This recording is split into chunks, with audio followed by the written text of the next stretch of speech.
It's going to be a boring lecture क्योंकि English के meanings में जाएंगे. तो today will be talking about linguistic semantics which means के हम लोग लैंग्वेज के मीनिंग्स में जाएंगे और ये सारी लैंग्वेजेस के ऊपर जनरलाइज करता है. जो हम इंग्लिश में बात करें या उर्दू में बात करें, सारी लैंग्वेजेस के ऊपर जनरलाइज ही करता है.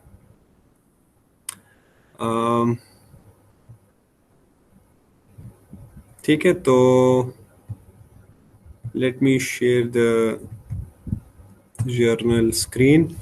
So this is our topic for today, linguistic semantics. So what does linguistic semantics mean? So this is the study of meanings in a language. So the study of meanings.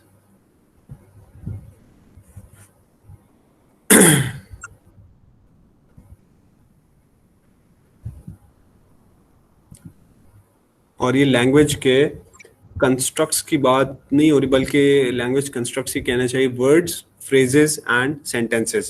So today we will be starting with the words. What is the idea is what is the meaning of a particular word in the language, or what is the meaning of a sentence, and we want to be able to understand and then represent the meanings computationally. So we want to compute the meanings so that eventually the machine can understand what's going on when you are talking to it, so to speak. तो जो लोग आ गए हैं वो लोग 1 type कर दें chat window में, क्योंकि अब मुझे नज़र आ रहा है कि एक सिग्निफिकेंट नंबर आ गया. तो there are different theories of meaning.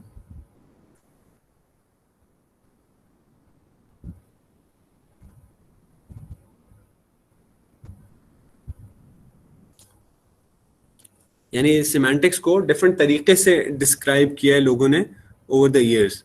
One of them is referential, also known as referential semantics. This is a way of defining meaning or assigning meaning to words in terms of object references.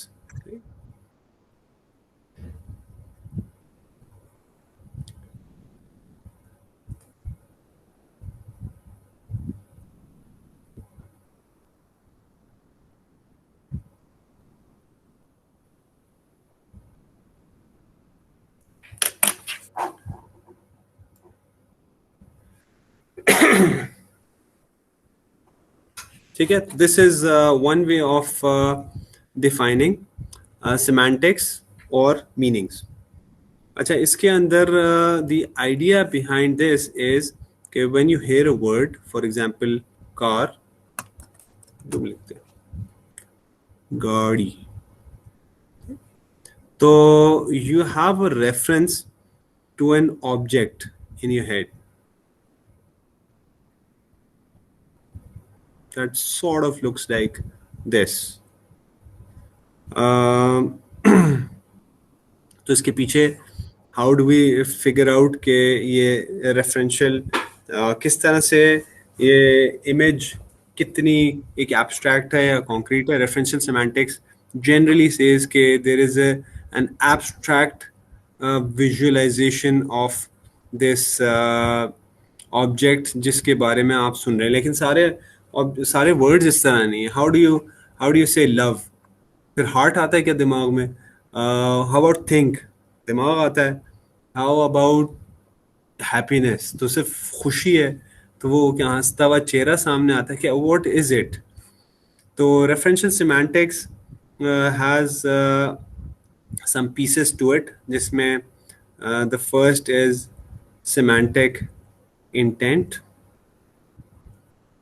What was the intent of the speaker or the writer in of a word in a particular sentence. तो इसको आप किसी हद तक context भी कह सकते हैं. तो for example, every man is equal. versus man and woman are equal. तो इसको अगर हम रिप्रेजेंट करना चाहेंगे इवेंचुअली इन मैथमेटिक्स और इन कॉम्पिटिशनली, तो क्या हम लिखेंगे man one equals man two, या इधर क्या लिखेंगे? हम लिखेंगे man is equal to woman, question mark डाल देता हूँ. तो is this true? Again semantic intent कि ये किसने लिखा है, क्यों लिखा है ये वाला सेंटेंस, और ये वाला क्यों लिखा है. तो perhaps every man is equal is written in the constitution कि हर बंदा उसके इक्वल राइट्स हैं, man and women are equal. ये मे बी औरत मार्च के किसी प्ले कार्ड से उतारा है. तो it again depends meaning of the word man in this context and the man in this context depends on intent के पीछे उसके राइटर की या जो स्पीकर है उसकी इंटेंट क्या थी. इसी तरह दूसरी चीज़ है कॉन्टेक्स्ट ओपेकनेस, जिसमें there is clarity of assertion. For example कौन है मेरे पास यहाँ पे, आकाश. लेट्स से कि मैं कहता हूँ आकाश इज गुड एट NLP. सही है? सही बात है आकाश, या नहीं है? ये कुछ काम चल रहा है सर? आधी बात ठीक है, आधी आधी बात थी कि चलो रियलिस्टिक ही रहना चाहिए. आकाश इज गुड एट NLP. और वर्सेस मैं कहूँ कि I think Akash is good at NLP. सही है? तो दोनों में एक डिफरेंस है. एक के अंदर there is this, and here we are talking about the word good. दोनों में वर्ड गुड इस्तेमाल हुआ है. इसके अंदर इस गुड के साथ there is an assertion which is 100%. Okay, when I say Akash is good at NLP, at least I'm giving my opinion in the context of NLP and saying he's good. और यहाँ पे जब when I say I think, तो यहाँ पे एक probability assign हो जाती है to this word. कि एक probability है, it's not a strong assertion जिस तरह से ऊपर था. ठीक है. तो तीसरी चीज़ इस रेफरेंशियल सेमांटिक्स में इज रेफरेंशियल चेंज. ऊपर वाली दो चीजें जरा सी एब्स्ट्रैक्ट हैं, लेकिन referential change is, let's say I am talking about a mouse in my drawer. ठीक है? And let's say this was 1960. When I say mouse versus mouse in my drawer 2021, अब आप देखें the same phrase and I'm using the same word with the same spelling, लेकिन there is a change over time. 1960 से 2021 में क्या हुआ कि word different चीज़ के लिए इस्तेमाल होने लगा. तो 1960 there was no concept of computer mouse, या घरों में तो नहीं होता था. लेकिन in 2021 if I'm talking about a mouse in my drawer, तो it's very likely I'm talking about a computer mouse. तो referential change over time, things change. और जिस तरह पिछले साल में काफ़ी सारी चेंजेस आई हैं जो NLP के जो प्री ट्रेंड मॉडल्स हैं उनको परेशान कर दिया उसने, जैसे सोशल डिस्टेंसिंग, SOPs, नए नए वर्ड्स पैदा हो गए जो कि पहले बहुत सारे लोगों ने सुने भी नहीं थे, लेकिन अब जो है वो they are commonplace. Mask up, cover your face, face coverings, ये जिस कॉन्टेक्स्ट में इस्तेमाल होता था बहुत चेंज हो गया. इसी तरह there is the last thing in referential semantics is semantic expertise. ठीक है, तो for example there is a word relativity. When you use it in front of a layman like me, तो फिर उसका एक मतलब आएगा, लेकिन जब किसी फिजिसिस्ट के सामने यूज करें रिलेटिविटी, तो उसकी रेफरेंस में अगर ये फिजिसिस्ट है, CIS, तो उसकी रेफरेंस में उसको E is equal to MC² नज़र आना शुरू हो जाएगा दिमाग में, और उससे भी ज़्यादा कॉम्प्लिकेटेड इक्वेशंस भी नज़र आएंगी।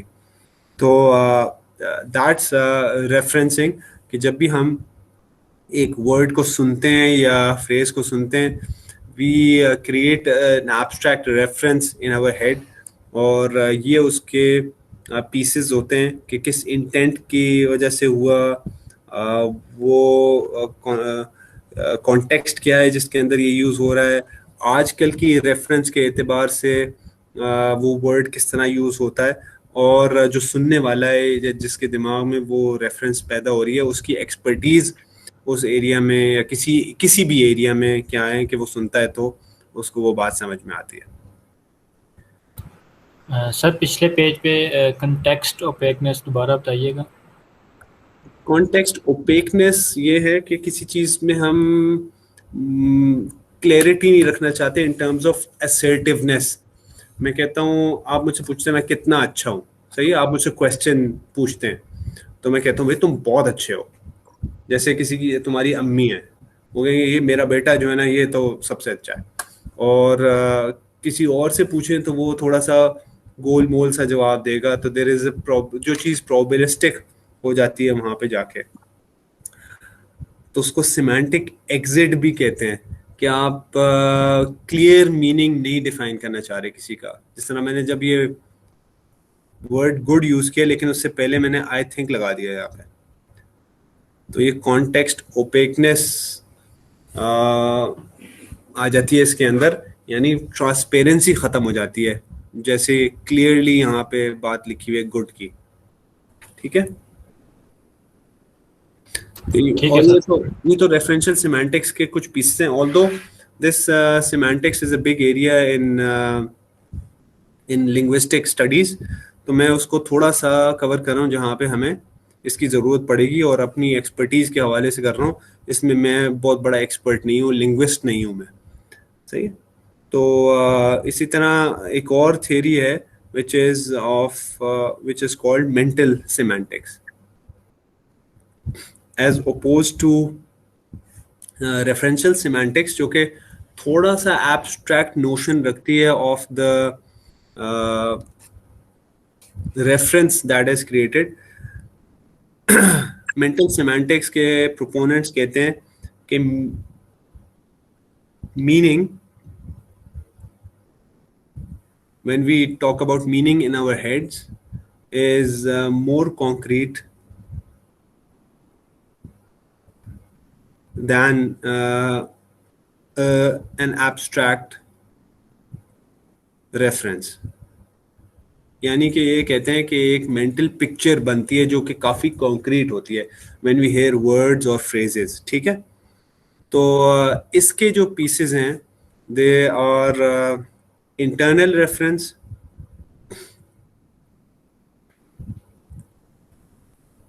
यानी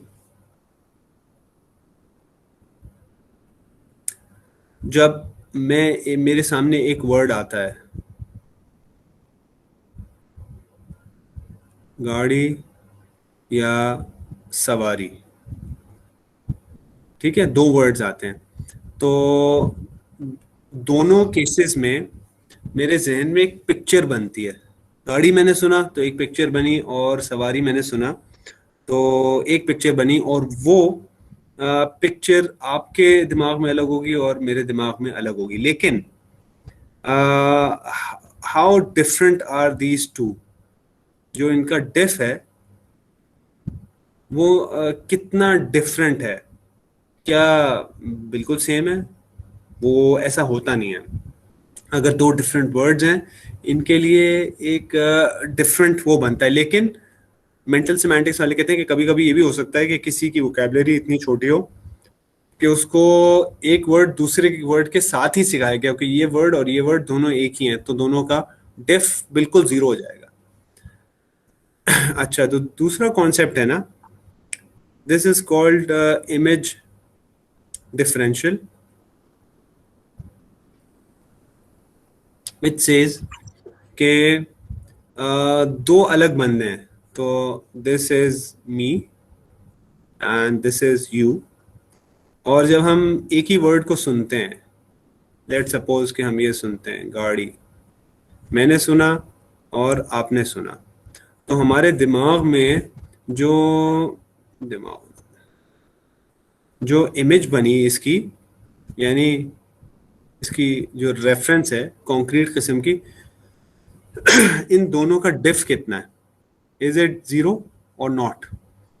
तो मेंटल सिमेंटिक्स वाले कहते हैं कि जनाबे वाला, ये जो दो अलग अलग लोग हैं, इन दोनों का जो इमेज डिफरेंशियल है फॉर द सेम वर्ड, वो बहुत ज्यादा तो नहीं होगा, लेकिन it will never be zero, zero नहीं होता। तो speakers of the same language will rarely carry the same mental image for any given word. अच्छा, third is prototypes.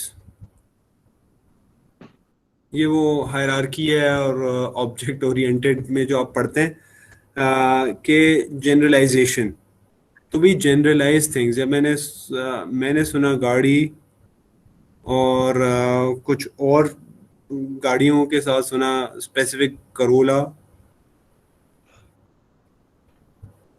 And so fourth, तो मैंने चीज़ों को और जब देखा है तो उसके साथ जनरलाइज कर लिया है कुछ चीज़ों को। फॉर एग्जांपल, मैंने कहा गाड़ी और करोला ये दोनों ऐसी चीज़ें हैं जिनके ये चार पहिए होते हैं, इसके ऊपर फ्रेम होता है, इसके ऊपर लगा हुआ होता है, जो भी है। हमें ड्राइंग बहुत ख़राब हो रही है, एनीवे और इसी तरह जब हम सुनते हैं चिड़िया और चील, एक स्पेसिफिक किस्म की चिड़िया है, जब हम सुनते हैं चिड़िया तो पता होता है उड़ने वाली कोई चीज़ है, उसके पर होंगे एंड सो फोर्थ। जब चील होती है तो इट बिकम स्पेसिफिक, तो थोड़ी सी हायरार्की सी बन जाती है। तो प्रोटोटाइपिंग हम लोग भी करते हैं दिमाग के अंदर, remembering features of things rather than the entire objects. तो उसके बाद जो चौथा कॉन्सेप्ट है, इट्स कॉल्ड मेंटल फीचर्स, तो थोड़ा सा रिलेटेड है, लेकिन it's about generating इनेट semantic features.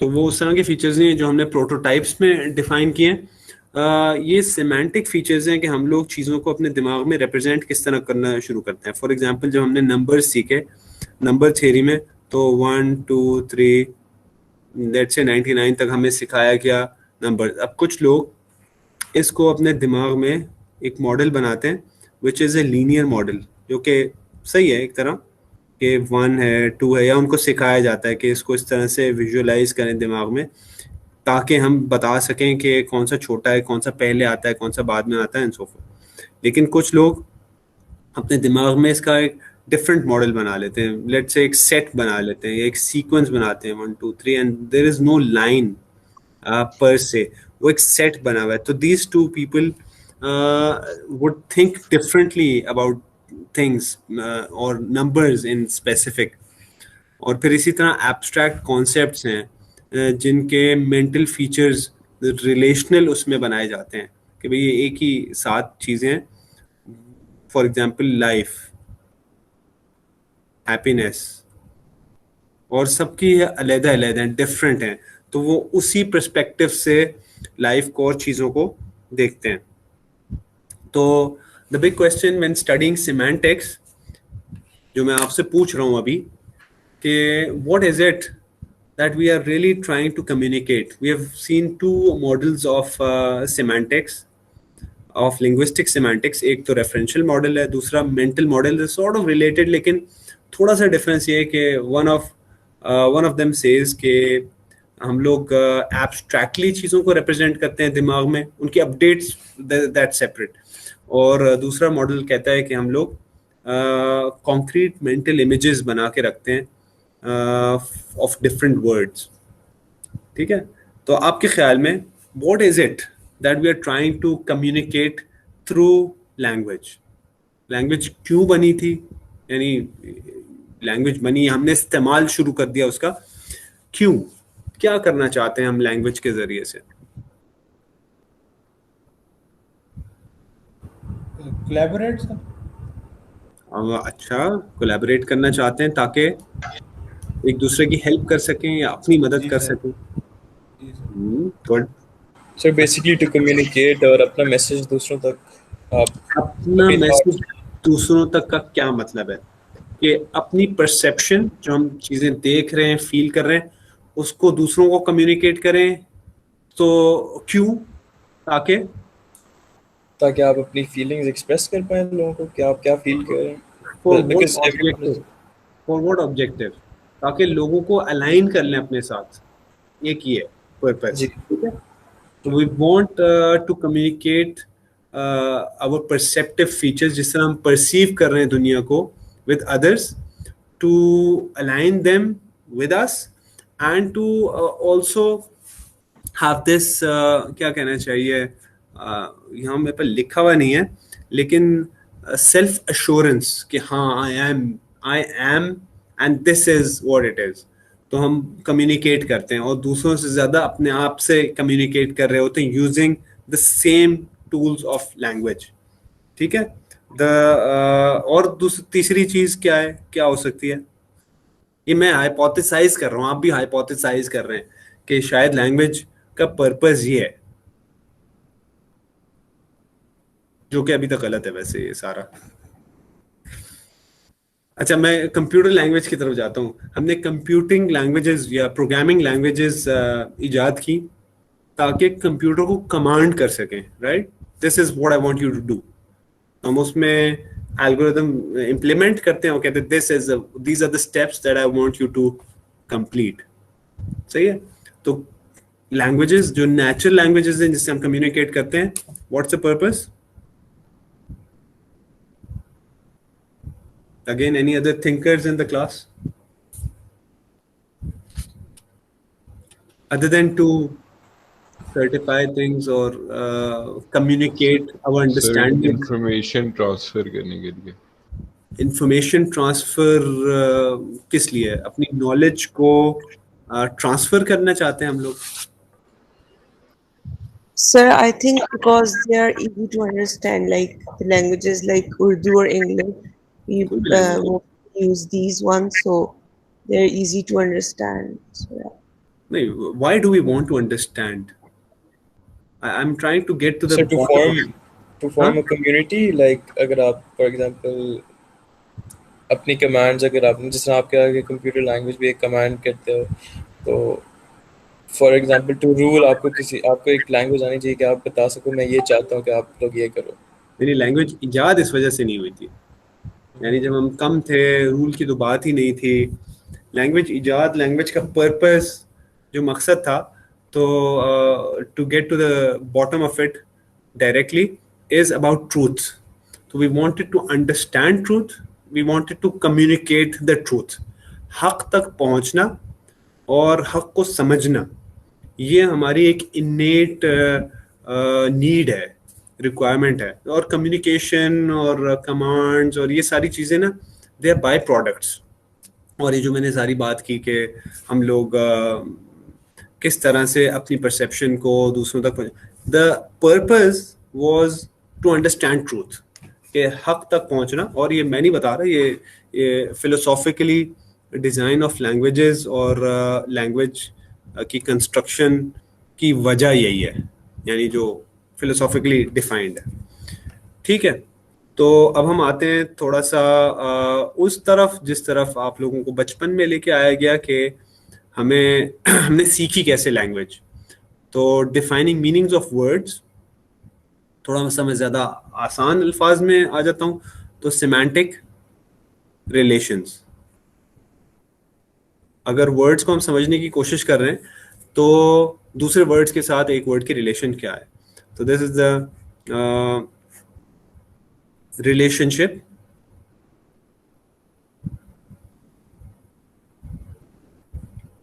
Between meanings of words. और इस पे मैं बहुत ज़्यादा टाइम नहीं लगाता. ये बचपन से आपको इस तरह से सिखाया जाता रहा है लैंग्वेज को. तो फॉर एग्जांपल एक ये था, आपको सिखाया जाता था एंटोनिम्स यानी ऑपोजिट्स. तो मीनिंग ऑफ अ वर्ड, और ये कैप्चर करता है degree of dissimilarity. Degree of dissimilarity यानी हम कहते हैं एक वर्ड है वो दूसरे का ऑपोजिट है. ये क्या कर दिया मैंने, SIT. ठीक है, बिल्कुल ही ऑपोजिट है वर्ड्स. तो आपको बचपन में सिखाया जाता था कि भाई स्मॉल ऑपोजिट क्या होता है इसका, बिग. सही है. Full opposite empty and so forth. इसी तरह मुज़क्कर मुअन्नस किसी हद तक ऑपोजिट्स के हिसाब से सिखाया जाता था. इसी तरह सिनोनिम्स, थोड़ी सी बड़ी क्लासों में आए होंगे तो सिनोनिम्स सीखे होंगे. This captures the degree of similarity. दो चीजें बहुत सिमिलर सी हैं and this is similarity of in meaning. दो वर्ड्स हैं, सिमिलर से थोड़ा सा डिफरेंस है, और फिर उसको एक्सप्लेन किया जाता है कि भाई ये जो है क्या कहते हैं. तो अगर आपके big, large, huge, they have similar meaning, लेकिन एक ऑर्डर ऑफ मैग्नीट्यूड के साथ इसका मीनिंग बड़ा हो रहा है थोड़ा सा, लेकिन दे आर स्टिल सिमिलर. तो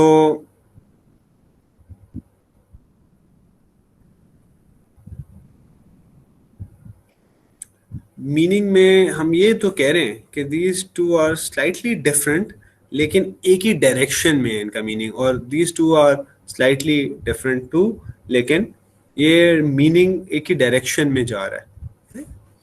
तो इसी तरह एक और कॉन्सेप्ट है जिसको कहते हैं हाइपोनिम्स. ये शायद आपने नहीं देखा होगा, लेकिन you are familiar with it. This is the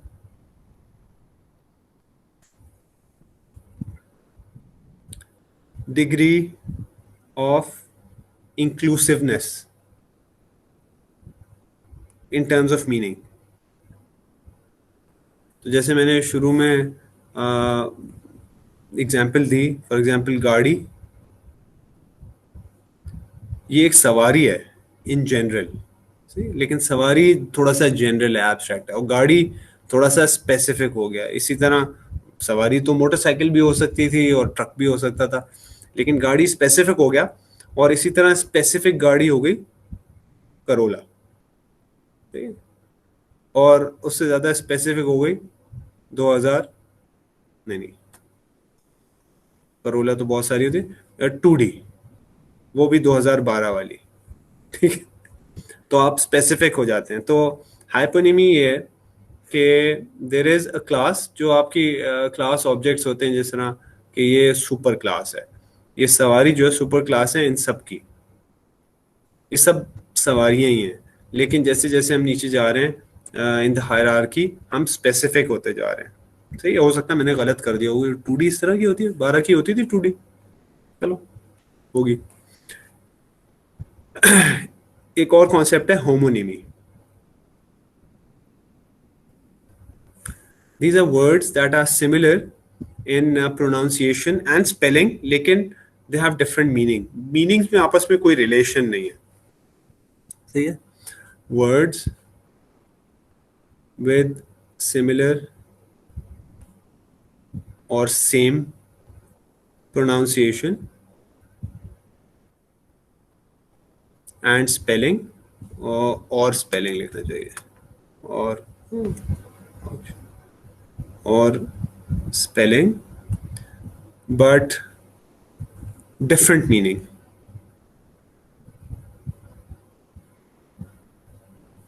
यानी बहुत सारे वर्ड्स ऐसे होते हैं कि सेम तरीके से लिखे जाते हैं. फॉर एग्जांपल टाई, बुक, बहुत सारी चीज़ें हैं. बुक, कौन सी बुक? बुकिंग की ये वो वाली बुक है, बुक माई फ्लाइट, या ये बुक है, read the book.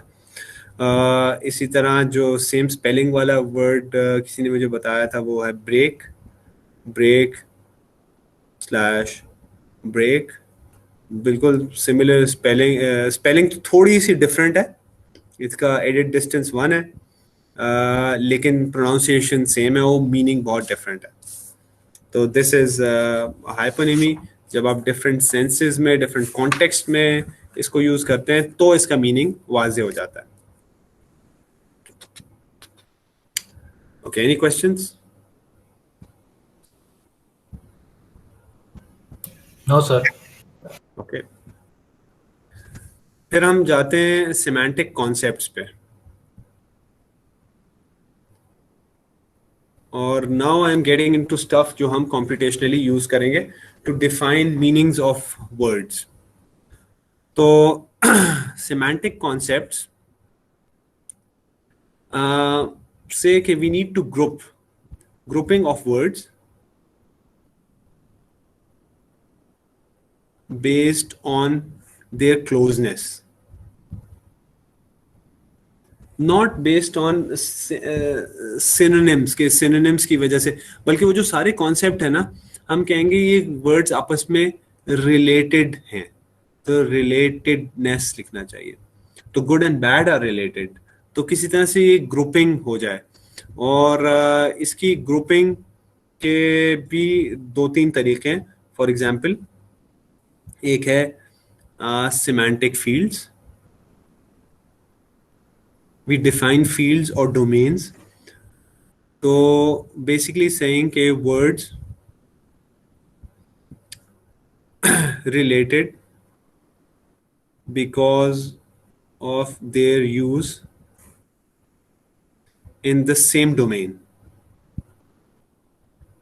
So that's semantic fields, and that's why they should belong to the same group, perhaps. So for example, healthcare,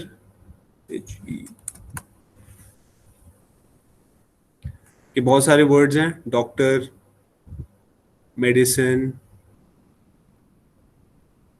hospital,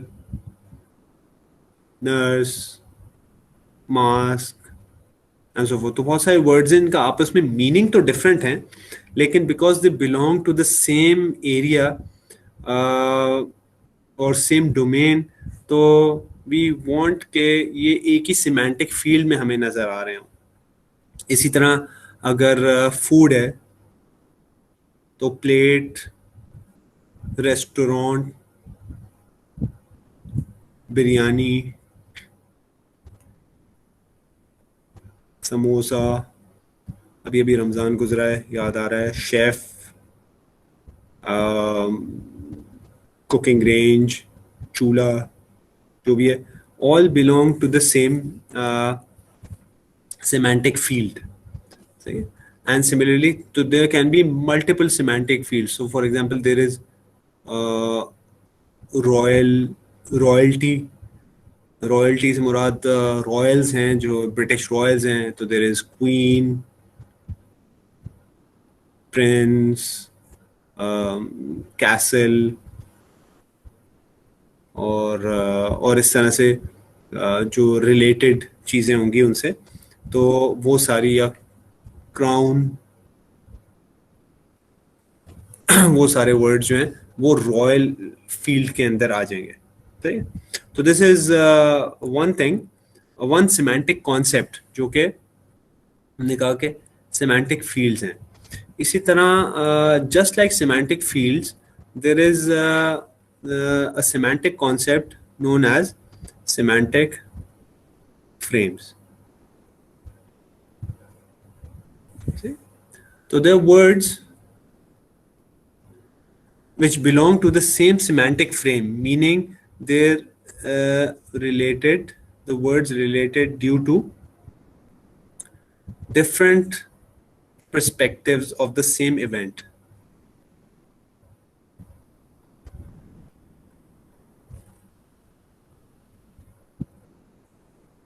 So for example, let's say there is a transaction going on. तो उसके अंदर एक बंदा कुछ खरीद रहा है किसी से, ठीक? तो buying, तो the word bought, और जो बेच रहा है उसकी साइड से it's sold. So there are two words talking about the same transaction but the perspective is the same. So the perspective is different, and that's why there are different words being used. Similarly, इस वक्त जो हमारा transaction चल रहा है, which is let's say class हमारी चल रही है, तो इसके अंदर एक हो रहा है teaching, दूसरा काम हो रहा है hopefully learning, जो आपकी साइड से. तो द सेम इवेंट जो कि अभी ऑनलाइन ब्रॉडकास्ट हो रहा है आप लोगों के लिए, दो अलग चीज़ें हो रही हैं from based on what perspective you are looking at this from. ठीक है. जो तीसरी चीज़ है सिमेंटिक कॉन्सेप्ट्स में, that's connotations.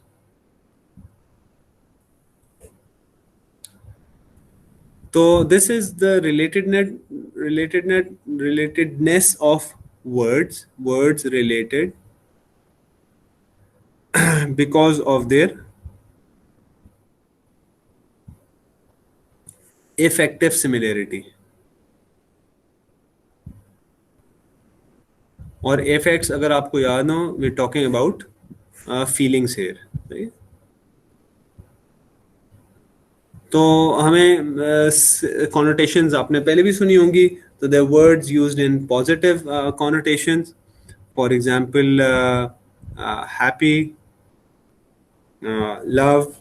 These are positive connotations. Negative connotations are let's say fear, hate, and so forth. तो चीज़ें connotations में describe की जा सकती हैं.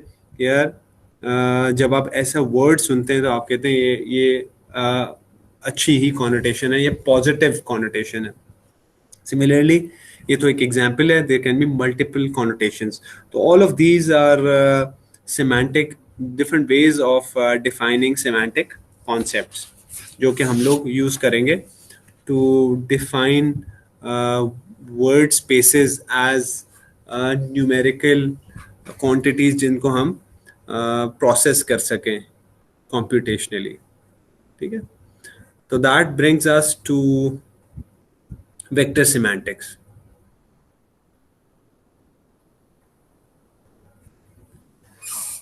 सही. Before I move on, if there are any questions, जो बात कोई समझ में ना आई हो तो पूछ सकते हैं.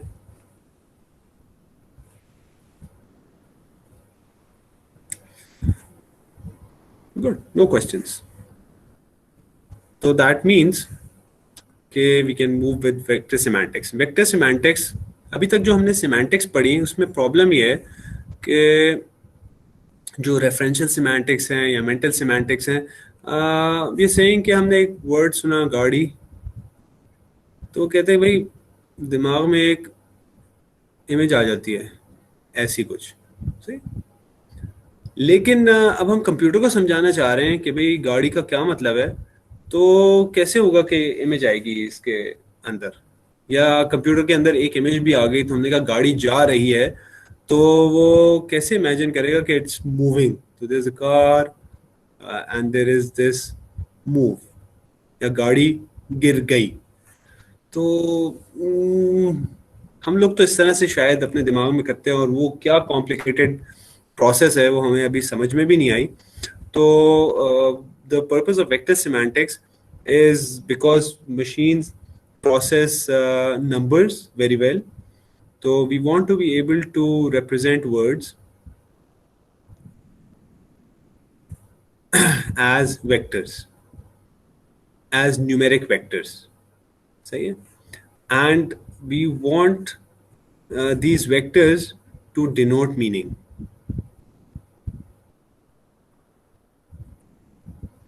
Of the words. और फिर कुछ हम ये चाहते हैं कि वो जो सिमेंटिक कॉन्सेप्ट्स हैं वो कैप्चर हो जाएं इन दीज वेक्टर्स। तो फॉर एग्जांपल अगर हम कहें गाड़ी, हम उसको इस तरह से नहीं रिप्रेजेंट करेंगे, will go in this direction and से कि लेट्स से कि गाड़ी जो है can be represented by this n dimensional vector, जहाँ पे ये नंबर्स हैं, let's say 0.5, 1, minus 3.5 and so forth. तो they are numbers, a vector of numbers जो कि गाड़ी को रिप्रेजेंट कर रहे हैं। और फिर होपफुली सारे के सारे वर्ड्स को जब हम कर लेंगे तो सवारी को भी रिप्रेजेंट कर सकेंगे एज सम अदर वेक्टर, और फिर हम इनका डिफ ले सकेंगे कि कितना दूर है एक दूसरे से, किसी तरह से। तो that brings us to vector embeddings.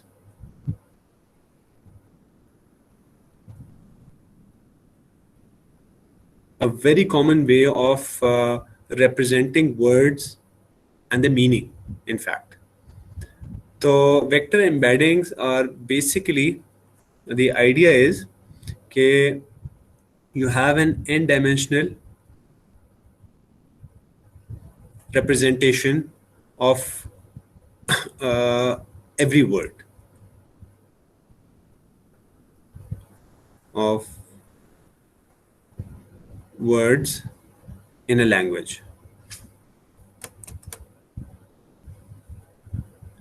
And then you want कि भाई सारे के सारे वर्ड्स ना उसी एन डायमेंशन स्पेस में हो, यानी कि अगर एक वर्ड इस एन डायमेंशन स्पेस में तो सारे वर्ड्स एन डायमेंशन स्पेस में हो, ताकि उनके ऊपर कोई ऑपरेशंस रन किए जा सके। सही है। देन द क्वेश्चन इज कि how many dimensions should they B?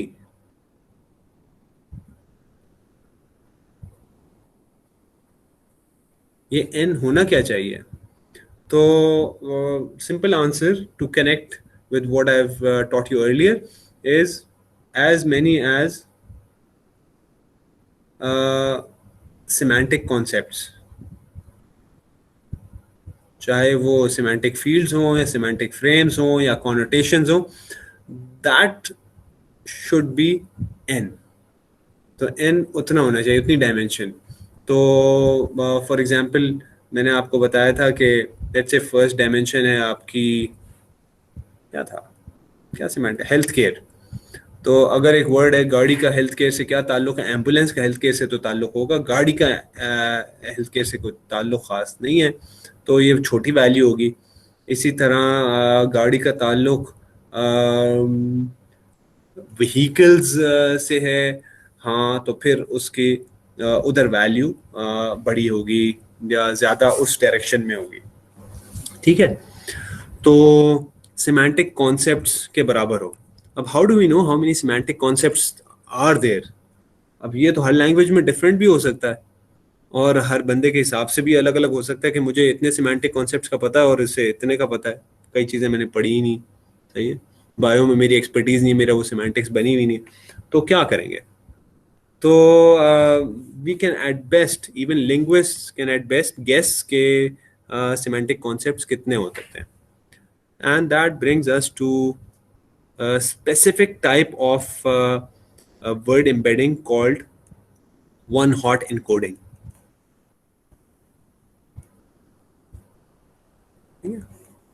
One-hot encoding assumes कि there are as many semantic concepts as there are words, as many semantic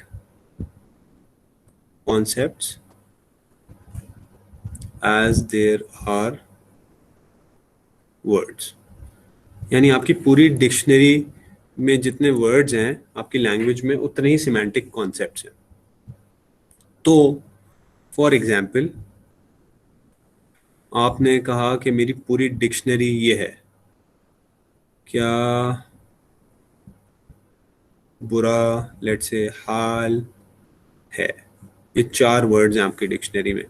तो आपने कहा कि let's assume according to one hot encoding assumption कि there are 1, 2, 3 and 4 semantic concepts। हर word एक अलग semantic concept के अंदर है। This is the worst case scenario, right? तो उस हिसाब से आप जब इसकी वर्ड्स की इनकोडिंग बनाते हैं, आपने कहा है को मैं इनकोड करता हूँ लेट्स से 1000, क्योंकि इस सिमेंटिक कॉन्सेप्ट में यही वाला वर्ड है, बाकी सारी सिमेंटिक कॉन्सेप्ट्स खाली है, इसके लिए हाल को करते हैं तो 0100, बुरा को करते हैं तो हमने कहा 0010, और क्या को करते हैं तो 0001। हर वर्ड अपना ये एक सिमेंटिक कॉन्सेप्ट के अंदर है, ठीक है। तो नॉट अ ग्रेट आइडिया, लेकिन इसके अंदर प्रॉब्लम ये है कि जब इनकी डॉट प्रोडक्ट निकालेंगे दो वर्ड्स के दरमियान में तो वो तो जीरो आ जाएगा। तो एज सच रिलेशनशिप नहीं नजर आ रही, क्योंकि हर वर्ड अपनी एक डायमेंशन के अंदर मैग्नीट्यूड रखता है, लेकिन दूसरी डायमेंशन में उसका मैग्नीट्यूड जीरो है, यानी हर वेक्टर, ठीक है। तो ये हो गया one hot encoding, and it's important क्योंकि बहुत सारे मॉडर्न टेक्निक्स ऑल्दो बहुत ही डेंस एम्बेडिंग्स इस्तेमाल कर रही हैं, लेकिन one hot encoding is extensively used as the input encoding. तो जो सिंपलेस्ट इनकोडिंग है जो 2003 में किसी हद तक प्रपोज हुई, 2013 में इम्प्लीमेंट हुई एज वर्ड टू वेक, आप लोगों ने शायद सुना भी होगा। तो word to vec model is one way of generating dense embeddings, क्योंकि इन एम्बेडिंग्स में जो वन हॉट एनकोडिंग्स हैं इनके अंदर मसले ये हैं कि as the language vocabulary grows one hot encodings become large. तो लार्ज डायमेंशंस। दूसरा मसला ये कि आपस में relations between words are lost. Lost के बजाय कहना चाहिए कि बने ही नहीं थे, हमें क्या पता ये हमारी लैंग्वेज है, इससे बहुत सारे सेंटेंसेस बन सकते हैं। एक बन सकता है क्या हाल है, बुरा हाल है, हाल बुरा है एंड सो फोर्थ। तो रिलेशनशिप बिटवीन वर्ड्स तो हमें अभी मालूम ही नहीं थे, इसलिए हमने सबसे सिंपलेस्ट तरीका निकाला वन हॉट एनकोडिंग का। तो वर्ड टू वेक थोड़ा सा मैं इसको यहाँ एक्सप्लेन करता हूँ आज, फिर then we will go into the detail next time. What we wanted is to resolve both these problems, reduce dimensionality by limiting the number of concepts, limiting the number of concepts। तो for example 100 कर लिया आपने, और या फिर 200 या 500 कुछ limit लगा ली। तो इफ इंग्लिश हैज़ 100,000 वर्ड्स या उर्दू हैज़ 100,000 वर्ड्स, तो इसकी डायमेंशन 100,000 के बजाय हम चाहते हैं कि एक लिमिट में आए, छोटी लिमिट में आए जो कि प्रोसेसेबल हो, हमारे इजीली हम उसको प्रोसेस कर सकें in our computers। तो we would like to train some models to generate these dense embeddings। इसको लिखता हूँ कि अगर हम concepts को limit कर लें तो these would be dense embeddings as opposed to one hot encoding which is sparse, के सारे zeros हैं सिर्फ एक जगह वन है। अगर 100,000 words हैं तो you have 99,999 zeros and there's just one। दूसरा हम ये चाह रहे थे कि मीनिंग को किसी तरह कैप्चर करें, तो word to vec model introduce this idea of distributional semantics.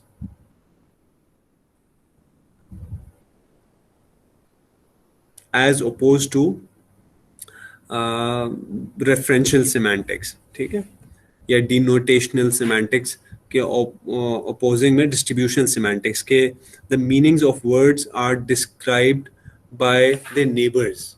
करीब करीब के जो वर्ड्स एग्जिस्ट करते हैं बड़ी कॉर्पस में, उसके ज़रिए से हम कुछ सिमेंटिक्स या मीनिंग्स डिफाइन कर सकते हैं वर्ड्स के। तो फॉर एग्जांपल योर पर्सनैलिटी,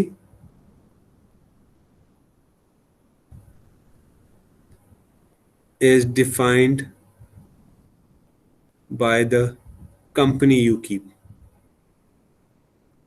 ये वाली बात आपने सुनी होगी कि जैसे दोस्त होंगे वैसे ही तुम हो जाओगे या हो जाओगी, तो जैसे आप अपनी कंपनी रखेंगे वैसे ही आप लोग हो जाएंगे.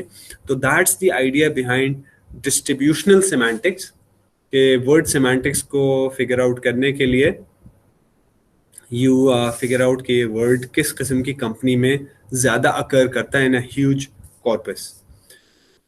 ठीक है, तो that's where I will stop for today and I will take any questions from here on.